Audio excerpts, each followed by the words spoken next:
الحمد لله رب العالمين والصلاة والسلام على أشرف الأنبياء والمرسلين نبينا محمد وعلى آله وصحبه أجمعين ومن تبعهم بإحسان إلى يوم الدين.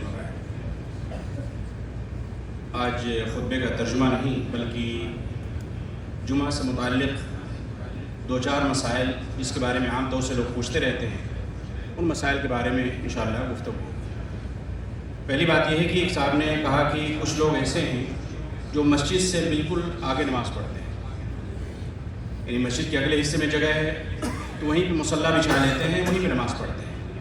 ایسا کرنا درست نہیں ہے، آپ کی نماز صحیح نہیں ہوگی، آپ کی نماز باطل ہو جائے گی. امام سے آگے نماز نہیں پڑھی جا سکتی. امام اگر اکیلے ہیں تو آپ ان کے دائیں جانب کھڑے ہوں گے، لیکن اگر اس طریقے کی مساجد ہیں امام پڑھا رہے ہیں آگے تو آپ ان کے آگے نہیں کھڑے ہو سکتے کسی بھی جگہ پہ. تو اس لیے یہاں یا کسی بھی مسجد میں اگر کوئی امام کے آگے مصلی بچھا کر نماز پڑھ رہا ہے، یہ لوگوں کی لاپرواہی ہے. لوگ سوچتے ہیں کہ ہاں جگہ خالی ہے، اچھی جگہ ہے، چلو وہیں مصلی بچھا لیے، نماز پڑھنے لگے. تو اگر ایسا کوئی کرتا ہے تو اس کی نماز درست نہیں ہوگی، اس کی نماز باطل ہوگی. اس لیے اس کو ہر حال میں امام کے پیچھے ہی نماز پڑھنی ہے. دوسرا مسئلہ یہ ہے کہ جب ہم مسجد میں نماز جمعہ کے لیے آئیں تو بیٹھنے سے پہلے ہمیں 2 رکعت نماز ادا کرنی چاہیے، کم از کم 2 رکعت. اللہ کے نبی صلی اللہ علیہ وسلم نے حدیث کے اندر بیان فرمایا کہ جب تم میں سے کوئی شخص مسجد میں داخل ہو تو بغیر 2 رکعت پڑھے نہ بیٹھے.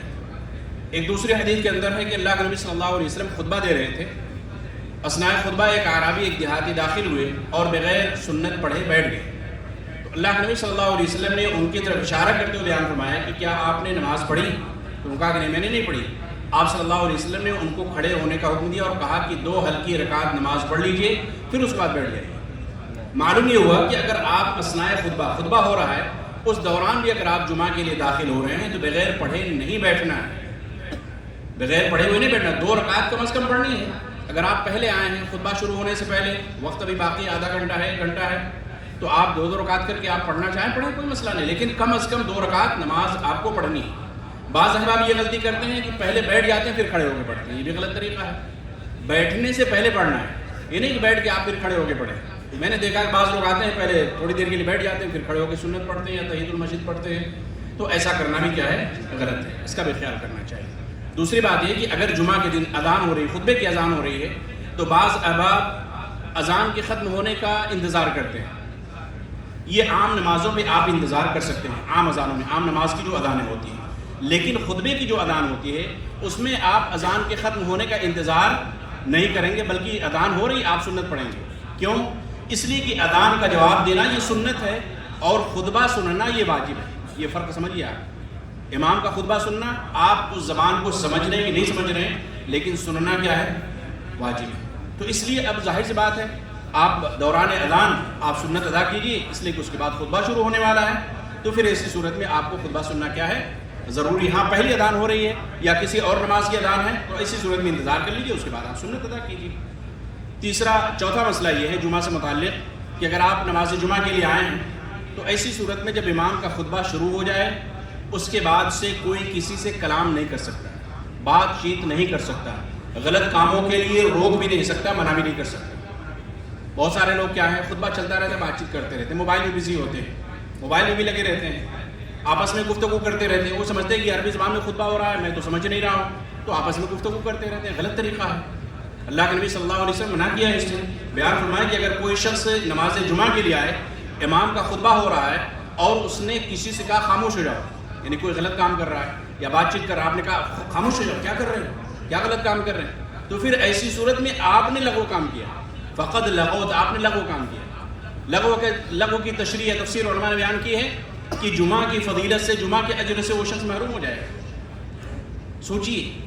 اور یہاں پہ کیا ہے، لوگ بات چیت کر رہے ہیں، گفتگو کر رہے ہیں، موبائل میں بزی ہیں، باہر بیٹھ کے گفتگو کر رہے ہیں. غلط طریقہ ہے. اللہ کے نبی صلی اللہ علیہ وسلم نے اس سے منع فرمایا ہے جب خطبہ شروع ہو جائے امام کے ممبر سے اترنے تک کسی کو آپ غلط کام کے لیے منع بھی نہیں کر سکتے. ایک اور مسئلہ یہ ہے کہ لوگ باہر جب نماز جمعہ کے لیے آتے ہیں، اندر جگہ ہوتی ہے پھر بھی باہر مصلی بچھا کے بیٹھ جاتے ہیں. یہ مشاہدے کی بات ہے.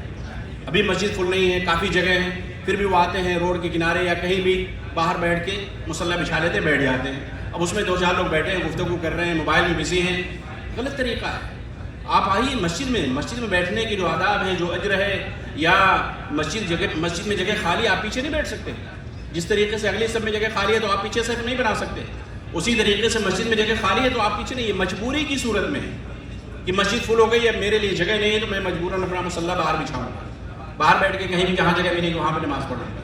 لیکن اگر آپ پہلے آ رہے ہیں 10:30 بجے آ گئے، 11:45 بجے آ گئے، پھر بھی آپ مصلی باہر بچھا کے آپ انتظار کر رہے ہیں یا وہیں پہ نماز پڑھ رہے ہیں، تو یہ غلط طریقہ ہے، اس سے بچنا چاہیے. ایک اور مسئلہ یہ ہے کہ لوگ باہر عام طور سے صف کی درستگی کا خیال نہیں کرتے، صف کی درستگی کا خیال نہیں کرتے. کوئی آگے بیٹھا ہے، کوئی پیچھے بیٹھا ہے، یعنی ایک ہی صف آگے پیچھے لوگ رہتے ہیں. تسویۃ الصفوف، صف کی درستگی، یہ نماز کی درستگی اللہ کے نبی صلی اللہ علیہ وسلم نے آپ فرمایا.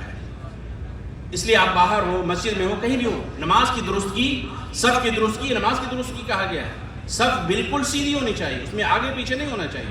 ٹھیک ہے پیچھے یعنی باہر خط وغیرہ یا لائن وغیرہ نہیں لگائی گئی ہے، لیکن پھر بھی انسان کو کوشش کرنی چاہیے کہ ایک صف میں، ایک لائن میں مکمل طور سے لوگ کیا ہیں، برابر رہیں. جان بوجھ کر آگے پیچھے بیٹھنا، جگہ ہے، صف سیدھی ہو سکتی ہے، پھر بھی آپ ٹیڑھی صف بنائیں تو اس سے کیا ہے بچنا چاہیے، اور آپ کے اجر میں، آپ کے ثواب کے اندر کمی ہوگی. یہ چند مسائل تھے جس کے بارے میں لوگ پوچھتے رہتے تھے. اب چونکہ ترجمہ بھی کرنا ہوتا تھا تو اس لیے ان مسائل پہ گفتگو نہیں ہو پاتی تھی. اللہ رب العالمین سے دعا ہے کہ اللہ تعالیٰ ہم تمام لوگوں کو کہنے سننے سے عمل کرنے کی توفیق عطا فرمائے، نماز اور دیگر مسائل سے واقفیت حاصل کرنے اور اس پر عمل کرنے کی توفیق عطا فرمائے. آمین ثم آمین. صلی اللہ تعالیٰ علی نبینا محمد وعلی آلہ وصحبہ.